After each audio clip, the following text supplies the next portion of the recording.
اچھا جی ہاں، اب دیکھیے یہ نبی اور رسول کے ساتھ شیاطین. اب سورہ نام 6 اس کی 112 نبی رسول کے ساتھ سلسلہ. وَكَذَلِكَ جَعَلْنَا لِكُلِّ نَبِيٍّ عَدُوًّا الشَّيَاطِينَ الْإِنسِ وَالْجِنِّ يُوحِي بَعْضُهُمْ إِلَىٰ بَعْضٍ زُخْرُفَ الْقَوْلِ غُرُورًا وَلَوْ شَاءَ رَبُّكَ مَا فَعَلُوهُ فَذَرْهُمْ وَمَا يَفْتَرُونَ. اور اسی طرح ہم نے جن و انس کے شیاطین کو ہر نبی کے لیے دشمن بنایا. وہ ایک دوسرے کی طرف دھوکہ سے قول زری بنا کر وہی کرتے ہیں، اور اگر تیرا رب چاہتا تو وہ اس کو نہ کرتے، پر چھوڑ دے ان کو اور اس کے جو وہ افطرا کرتے.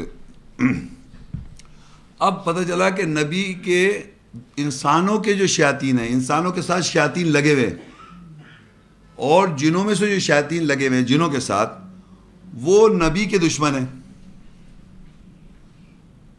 نبی کے اور رسول کے دشمن کون ہیں؟ اسی طرح ہم نے اللہ کہہ رہا بنا دیا ہر نبی کے، جتنے نبی آئے ان کے دشمن بنا دے انسانوں کے شیاطین کو، اور انسانوں کے شیاطین کو اور جنوں کے شیاطین کو دشمن بنا دیا. انسان کے شیاطین اور جنوں کے شیاطین جو ہیں وہ دشمن ہیں نبی کے، اور وہ وہی کر رہے ہیں. یوحی، وہ وہی کرتے ہیں، بعضهم الی بعض، بعض ایک دوسرے کو وہی کر رہے ہیں. زخرف القول غرورا، زخرف القول کا مطلب کیا ہوا؟ اقوال زری، سونے کے اقوال بنا کر. سونے کے اقوال کو فزیکل سونے کے اقوال نہیں بنا رہا ہے، یعنی ان اقوال کی، نبی کی اقوال کو اتنی اہمیت دے دینا کہ بالکل آپ سمجھیں یہ تو آپ اس کو ماننا پڑے گا آپ کو. گولڈن ورڈز ہیں یہ کون کر رہا ہے؟ شیاطین انسانوں کے اور جنوں کے شیاطین یہ کر رہے ہیں کہ نبی کی دشمنی میں ایسے اقوال بنا رہے ہیں، اقوال زری، یعنی کہتے ہیں زخرف القول غرورا، دھوکے سے ایسی بات کہہ دیتے ہیں کہ ہم سمجھتے ہیں نبی صلی اللہ علیہ وسلم یا فلاں نبی کی باتیں، بھائی اس میں بھی کوئی مسئلہ تو اس میں زیادہ بولنا نہیں ہے، جو کہا جا رہا ہے بس سن لو، آمنا صدقنا، کیونکہ وہ اقوال زری ہیں، گولڈن ورڈز ہیں. یہ کون کر رہا ہے؟ وہی کر رہے ہیں یہ شیطان. دیکھیے میں اصل میں یہ بتانا ضروری سمجھتا ہوں کہ ہمارے معاشرے میں کس طریقے سے، میں امپورٹنس بتانا چاہوں گا کس طریقے سے ایک چیز کو اہمیت دے دی جاتی ہے معاشرے میں تاکہ آپ کچھ کہہ نہ سکیں. اور وہ باقاعدہ ریکارڈ، باقاعدہ ہمارے یہاں ایک بہت ہی مقدس جگہ بنا دیتی ہیں. جیسے ہمارے معاشرے میں ایک بائبل جو ہے وہ اللہ کا کلام سمجھا جا رہا ہے، اور باقاعدہ سمجھ رہے ہیں کہ اس کتاب قرآن مجید سے پہلے وہ کتاب آئی تھی بائبل، اور وہ مقدس، یعنی اس کا نام ہے مقدس، کتاب مقدس، تقدیس، مقدس کتاب ہے وہ. باقاعدہ اس کو اہمیت دی جا رہی ہے. تو وہ کیسے ہوگا؟ جیسے گولڈن ورڈز، یعنی اس کو آپ ایسا ردی ودی نہیں سمجھ سکتے، باقاعدہ اہمیت ہے اس کتاب کی دنیا میں. اور اس کتاب میں جو کچھ باتیں جو میں پڑھ کے سناؤں گا وہ یہ کہیں کیوں پڑھ رہا ہے صاحب؟ بھائی ہم اس لیے پڑھ رہے ہیں کہ آپ نے اس کو گولڈن ورڈ سمجھا ہوا ہے، بائبل میں لکھا ہوا ہے صاحب، وہ بھی تو اللہ کا کلام ہے. استغفر اللہ، کیوں اللہ کا کلام کیوں ہے وہ؟ اس طرح باقاعدہ آدمی یقین سے دیکھیے. اب یہ سوچیے آپ اللہ تعالیٰ کہہ سکتے ہیں یہ باتیں بمطابق بائبل یہودی اور عیسائیوں کے عقائد. فاحشہ عریانیت نبیوں کے ساتھ کس طرح بولتے ہیں وہ. اور اس دیکھیے یہ ہے جینیسس 9 اس کی 21 ورس. یہ غلطی ہو جائے تو میری اردو بڑی ایسی ہے. اور اس نے اس کی میں پی اور اسے نشہ آیا اور اپنے ڈیرے پر بحرانہ ہو گیا. یہ پتہ ہے کس کی بات ہو رہی ہے؟ ایک پیغمبر ہیں، ان کے بارے میں کہا جا رہا ہے جو بھی ایک پیغمبر ہے، انہوں نے شراب پی اور اپنے ڈیرے پہ ننگے پڑے رہے. استغفر اللہ. یہ ایسا لگ رہا ہے جیسے اس سے یہ بتایا جا رہا ہے کہ آپ لوگ بھی کچھ اس طرح کی حرکتیں کریں. یہ کس کا کلام ہے؟ شیطان کا. اب آگے دیکھیں نیچے لکھا ہوا ہے 2 سیموئیل 6:25. داؤد نے اوریا جو ہے اس کو مار ڈالا، جو باشیبے کا شوہر تھا، یعنی جو باشیبہ کا جو شوہر تھا اس کو مار ڈالا کیونکہ اس پہ دل آ گیا تھا اس کا. بڑے آرام سے بات ہو رہی ہے. داؤد علیہ السلام پیغمبر ہیں، انہوں نے دیکھا یار یہ فلانے کی بیوی بہت اچھی لگ رہی ہے تو اس کو مار ڈالو. اس کو آگے جنگ میں پتہ نہیں کہاں مروا دیا اور پھر بیوی کے ساتھ تعلقات کر لیے. اچھا جی کہ اور داؤد نے لوگ بھیج کر باتشیبہ کو بلوایا. یہ دیکھیے، اور اس کے پاس آئی اور اس نے اس سے صحبت کر لی, کوئی بات ہی نہیں, صحبت کر لی. پھر وہ اپنے گھر کو چلی گئی, وہ حاملہ ہو گئی. سو اس نے داؤد کے پاس خبر پہنچی کہ وہ حاملہ ہو. 2 ساموئیل 11-4. اب یہ میں کیوں پڑھ رہا ہوں, یہ اقوال زری بنا رکھا ہے آپ نے اسے, یعنی یہ ایسے مقدس بنا رکھا ہے بالکل دل سے اور یہاں سینے سے لگا کے گھروں میں رکھا ہوا ہے. یہ کرسچن ورلڈ ہے, لیکن کس کا وہ بے حرمتی کس کی ہو رہی ہے؟ داؤد علیہ السلام کی. تو داؤد علیہ السلام کی آپ کے لیے کوئی اہمیت نہیں ہے کیا؟ ان کو اللہ کہتا ہے زمین پہ میں نے خلیفہ بنایا, قرآن مجید میں لکھا ہوا ہے زمین کا خلیفہ بائی نیم اگر نکالیں گے آپ قرآن مجید میں تو صرف داؤد علیہ السلام ہے زمین کے خلیفہ. ان کے بارے میں ایسی باتیں لکھی ہوئی کوئی بات ہی نہیں ہے, جو دل چاہ کہہ دو. اور اس کو اس لیے اہمیت دے رہے ہیں کیونکہ وہ ایک ریلیجس بک ہے. اور یہ دیکھیے آگے, اب میں تو پڑھ بھی نہیں, لوط کی اپنی بیٹیوں کے ساتھ مباشرت, یہ استغفر اللہ, یہ لکھا ہوا ہے جینیسس 19:31-33. تب پیلوٹی پہلی والی نے چھوٹی سے کہا کہ ہمارا باپ بوڑھا ہے اور زمین پر کوئی مرد نہیں جو دنیا کے دستور کے مطابق ہمارے پاس آئے.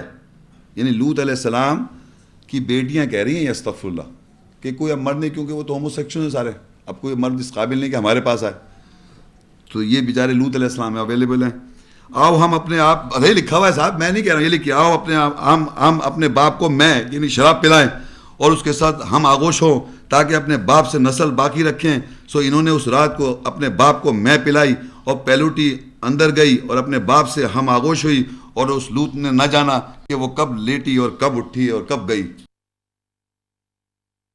اور دوسرے دن, ابھی بات ختم کریں, جینیسس 19:34-36, اور دوسرے روز یوں ہوا کہ پیلوٹی نے چھوٹی سے کہا کہ دیکھ کر رات کو میں اپنے باپ سے ہم آغوش ہوئی, اور آج رات بھی اسے میں پلائیں گے, اور تو بھی جا کر اس سے ہم آغوش ہو تاکہ ہم اپنے باپ سے نسل باقی رکھیں. سو اس نے رات بھی انہوں نے اپنے باپ کو میں پلائی اور چھوٹی گئی, اس نے ہم آغوش ہوئی, اور اس کی لوط نے نہ جانا کہ تب کب وہ لیٹی کب اٹھی, اور لوط دونوں بیٹیوں کے اپنے باپ سے حاملہ ہوا, اور جو اس سے نسل چلائی ہے انہوں نے, پیغمبر سارے وہاں سے آئے, استغفر اللہ, اس نسل سے آ رہے ہیں. اب یہ دیکھیں یہودیوں نے یہ دوسرا لکھا ہے بیٹے اور باپ کے حرموں کے درمیان مباشرت. بیٹے یعنی بیٹے کون ہو گئے, یہ کس کے بیٹے ہیں صاحب, یہ داؤد علیہ السلام. سو انہوں نے محل کی چھت پر ابسلوم داؤد کا بیٹا کے لیے ایک تمبو کھڑا کر دیا, اور ابسلوم سب بنی اسرائیل کے سامنے اپنے باپ کی حرموں کے پاس گیا. یعنی باپ کی جو وہ ہیں بیویاں, ان کے ساتھ تعلقات کر رہے ہیں سب کے سامنے. یہ بائبل ہے, یہ قرآن پڑھ رہے ہیں, استغفر اللہ, یہ کیا ہے, اس کو امپورٹنس دی ہے. اور بھائی بہن کے درمیان مباشرت, یہ کون ہے بھائی بہن, کیسے تعلقات کریں. لیکن اس نے امنون جو ہے داؤد کا دوسرا بیٹا نے اپنی بہن تامار کی بات نہ مانی, چونکہ وہ اس کے زور و طاقتور تھا. اس نے اس کے ساتھ جبر کیا, اس سے صحبت کی, کوئی بات نہیں ہوئی, اور کر لو, بات ہی نہیں ہے. ہر ایک جگہ بمطابق ابراہیم علیہ السلام کے بارے میں لکھا ہے, آپ اپنے پاس لکھ لیں ضرور لیں, جینیسس اس کی 20 وہ ہے بک, اور 11 اور 12. ابراہم نے کہا میرا خیال تھا کہ خدا خوف تو اس جگہ ہرگز نہ ہوگا, اور مجھے میری بیوی کے سب بے سبب سے مار ڈالیں گے, اور فی الحقیقت وہ میری بہن بھی ہے. ابراہیم نے اپنی بیوی کو کہہ رہی میری بہن ہے, کیونکہ وہ میری باپ کی بیٹی ہیں, اور اگرچہ میری ماں کی بیٹی نہیں. یعنی میرے باپ نے 2 شادیاں کی تھی, دوسری ماں سے پیدا ہوئی ہیں, یہ میری بیوی جو ہے اب سارا, استغفر اللہ, اگر میری ماں کی بیٹی نہیں پھر وہ میری بیوی ہو گئی. اب میں یہ سب باتیں بتانے کا میرا صرف مقصد یہ ہے, ایسے بہت ڈیٹیلز ہیں ادھر آگے پیچھے لکھا ہوا ہے پتہ نہیں, کہ ہمارے معاشرے میں پیغمبروں کے حوالے سے اللہ کہہ رہے ہیں نبی جو اتنے بھی ہے, ہر نبی کا دشمن کس کو بنایا, شیاطین انسانوں کے اور جنوں کے.